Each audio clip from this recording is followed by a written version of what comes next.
అమ్మ లేకపోతే జీవితం ఎంత ఘోరంగా ఉంటుందో, అమ్మ లేకపోతే మనసు ఎంత బాధ అనిపిస్తుందో అమ్మ లేని వాళ్ళని అడగండి బాస్. అమ్మ మా మీదనే నీ అన్ని ఆశలు. మీ అమ్మ నీ కోసం 365 రోజులు కష్టపడుతుంది కదా, ఎందుకు కష్టపడుకుంటున్నారా? ఎందుకు తిట్టుకుంటున్నారు బాస్? నాన్న కొట్టినా అవ్వ తిట్టినా కడుపు నిండా పువ్వ పెట్టి పుట్టలేసుకొని పండుకున్నవే.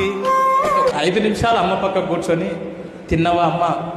నీకు జ్వరం వస్తేనేమో అమ్మ తెల్లారు కూర్చోవాలి నిద్రపోకుండా. అమ్మకు జ్వరం వస్తేనేమో ఒక్కరోజు కూడా అడగవు టాబ్లెట్ వేసుకున్నావా అమ్మ?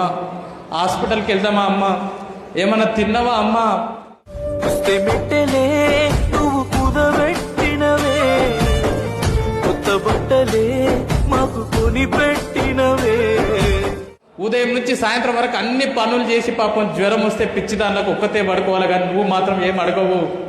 మాతృదేవో భవ, అమ్మని దేవతలాగా నువ్వు చూడకపోయినా పర్లేదు, కానీ అట్లీస్ట్ అమ్మకు రెస్పెక్ట్ ఇవ్వండి. చచ్చేంత వరకు అమ్మని బాగా చూసుకుంటా అని చెప్పి మాకు భరోసా ఇవ్వండి. అమ్మని కన్నులు తుడిచే కొడుకైతనే ఎన్నెన్ని బాధలే తల్లి లచ్చులు.